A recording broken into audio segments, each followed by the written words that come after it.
Have you ever really thought about what's happening inside your head when you read? I mean, really thought about it. You're looking at these little symbols on a screen right now, and somehow they're turning into ideas, into meaning. Well, it turns out that simple act is one of the most incredible things your brain has ever learned to do. And what science is discovering about it, it's just wild. Let's get into it. So let's start with a really basic question. We all know that speaking is natural, right? We're basically born to do it. It just happens. So you'd think reading, which is just language written down, would be the same deal. It's got to be natural, doesn't it? Well, the answer from neuroscience is a huge, resounding nope. Not even close. Reading isn't natural at all. In fact, for our brains, it's a completely invented skill that we had to learn. And in the process of learning it, we taught our brains an absolutely amazing new trick. And this gets us to our first big idea. Reading is a human invention, not something we inherited biologically. Think about it like this. Your brain comes out of the box with the hardware for seeing and speaking already installed. It's pre-wired. But for reading, there's no program, no app, nothing. That circuitry has to be built from the ground up. From an evolutionary point of view, writing is like some brand new technology that our ancient brains are still just getting the hang of. So if we're not born with a reading circuit, how in the world do we actually do it? Well, this is where you really see how unbelievably adaptable the human brain is.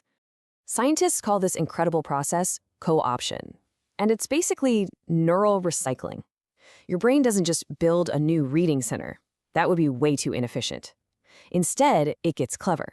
It hijacks, or co-ops, areas that were originally designed for totally different things, like recognizing faces and objects or processing sounds, and it stitches them together to create a brand new high-speed reading network.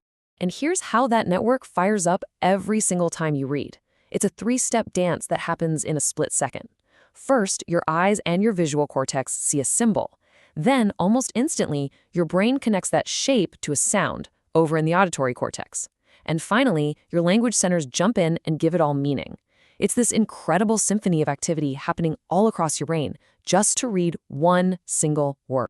And this timeline just puts it all into perspective.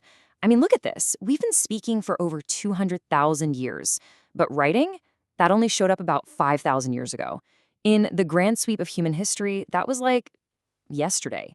We are absolute toddlers when it comes to reading. Okay, but here's where it gets even crazier. The way our brain rewires itself to read isn't the same for everyone. It actually changes depending on the specific language you learn to read. Just think about it for a second. In an alphabetic language like English, the letters are just codes for sounds. So when you read, you're heavily firing up the sound processing parts of your brain. But in a logographic language like Chinese, the symbols represent whole ideas or words. Reading it is much more of a visual memory game. These are just fundamentally different workouts for the brain.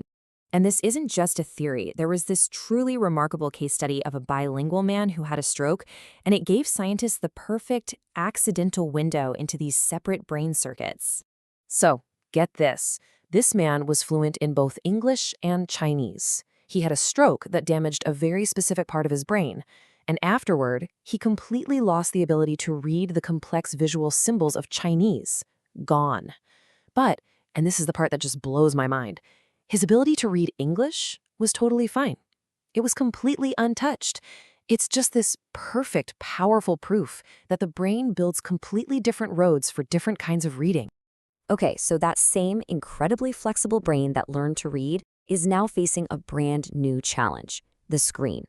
And right now, we're at a major crossroads between the way we've read for centuries and our new digital habits. Deep reading, you know, the kind you do when you're lost in a good book, is focused, it's immersive. It actually builds up our attention span and our ability to think critically. But screen reading? Well, it tends to be distracted, constantly interrupted. It encourages us to skim, to just grab surface-level information. And that might make us way more vulnerable to misinformation because we're just not engaging our critical thinking muscles. And deep reading does something else that's pretty profound. It builds our sense of empathy on a literal physical level. When we get really invested in a character's story, the part of our brain that's responsible for our own gut feelings, for things like nausea or pain, it actually lights up. We literally feel a version of what the character is feeling. And, you know, this shift in how we read has real-world consequences. Some research is starting to find this pretty troubling link. For young kids, say around 8 years old, higher digital exposure often correlates with lower academic performance. It really makes you wonder how we're training the brains of the next generation to focus. And look, this isn't just about grades or individual achievement. The stakes here are actually much, much higher. A healthy democracy really depends on having citizens who can take in complex information, think about it deeply, and tell the difference between fact and fiction. Deep reading is a fundamental skill for that.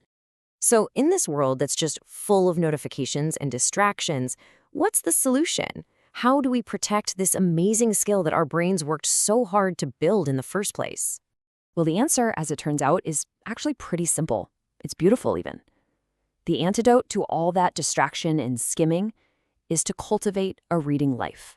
You see, deciding to really commit to deep reading isn't just some quaint hobby. It's a way to actively continue that incredible process of rewiring our brains for the better. It builds our attention, it builds our empathy, our understanding, and by changing our own brains, we actually give ourselves the tools to imagine and build bigger, better, more beautiful futures for everyone. So that really leaves us with one final big question. We know our brains are amazingly plastic. They will become whatever we ask them to be. So in this world of endless scrolling and infinite screens, the choice is really up to us. How are we going to choose to shape our own brains and the brains of the next generation?